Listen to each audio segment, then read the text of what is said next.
Rico here. Comfort women, if you do not know, are women that were sold, tricked, and forced into sexual slavery. This was during the colonial rule of Japan over South Korea.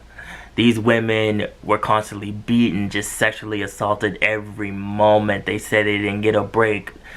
A girl that could be as young as 13 years old was passed around from soldier to soldier. It is awful to even just think about.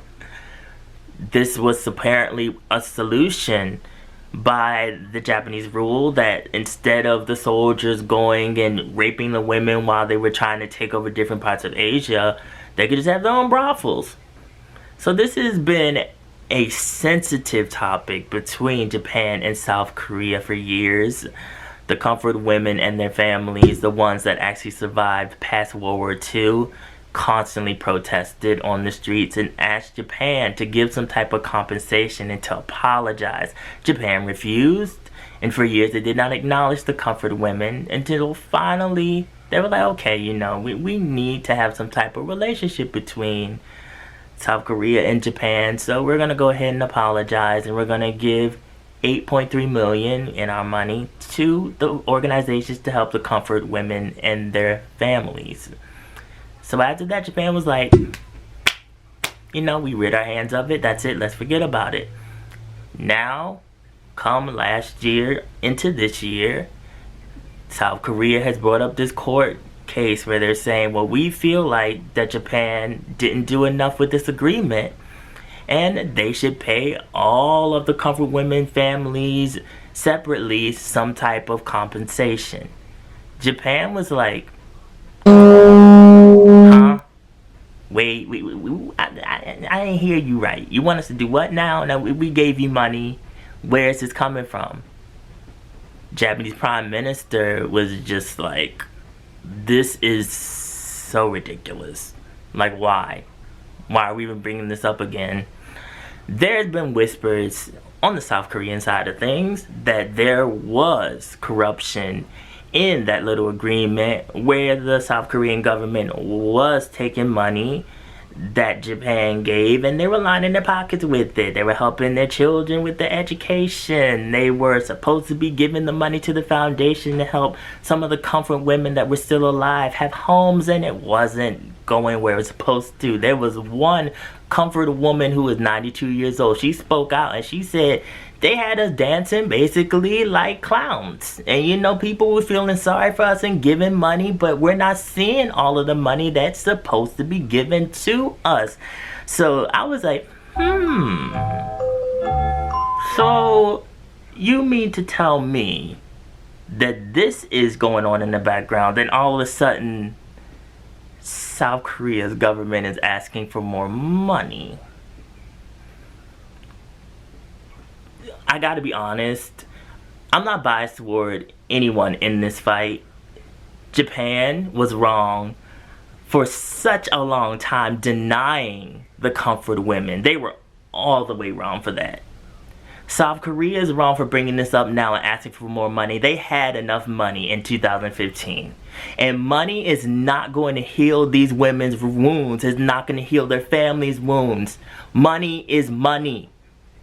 I don't understand why they're asking for more money, but actually I think everybody really knows why, because they're greedy and they're trying to line their pockets deep down. I know that Miss Rona has caused everybody to have a rough year financially, but this is not it. On the Japanese side, yeah, there are some Japanese people that are very culturally sensitive toward Koreans.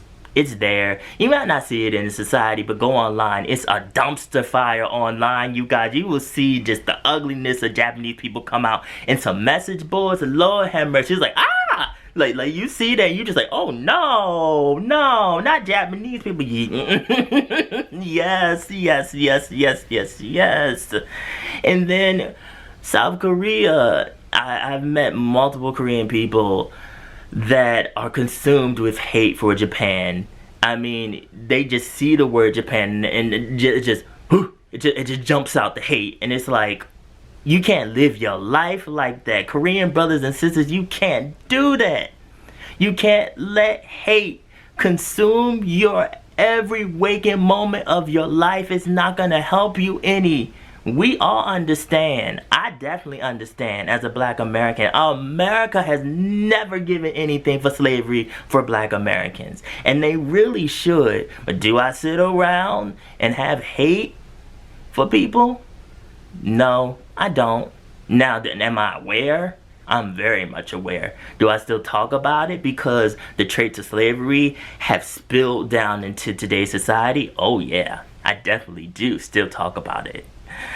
But to just be so full of hate for somebody and holding grudges, and I noticed that Japanese people and South Korean people love to hold grudges. It's hurting yourself. You're killing yourself on the inside. And the people you holding a grudge against, yeah, they might feel kind of mad that they see that you have a dismay for them. But overall, you're hurting yourself. And this issue of what Japan did to South Korea will always be there. But I just don't think that it needs to be keep being brought up like it's still affecting South Koreans to this day, because technically it's not. It's something that is history that will always be there, and it will always be something that you will look back on and say, well, that was messed up. But other than that, for the new generation of Japanese people, the new generation of Korean people, they're learning to get along, at least the unproblematic ones. They're learning to get along just fine. And for the comfort of women, I feel like that they should continue to tell their stories, because it's a very important story, especially for women's rights. I believe it belongs under the Me Too movement marker. I believe that they should never stop having a voice, because their voices are very important. I think that Japan should continue to acknowledge it. Those shady statues that are in Seoul in that garden that I see, that's the ultimate shade. It is a comfort woman and a man that looks like the prime minister bowing to it. They said that they were supposed to be removed, but I don't think that they removed them. And I like it. I actually do like it a lot. I don't know what's to be done. Should the prime minister apologize sincerely to the comfort women? Maybe then it'll be better. I think that an apology is better than money, because maybe they'll get some closure. I feel like that there are some comfort women, from the accounts that I've read, they never really had closure. And I think that's why this flame is still burning. And I would love for there to be closure so that you can move on and you can live your life. It's like a scar that never goes away, and you're constantly reminded of it. And just the colonial rule that Japan put on South Korea is also like a scar that some people will never forget. Younger people just kind of going with their lives, or sometimes that hate is passed down to them. It's tiring. It is really tiring. Even for me, like talking about being a black American in slavery, and that in itself too it's very tiring to have to keep bringing up and talking about. But hopefully these voices are never truly silenced.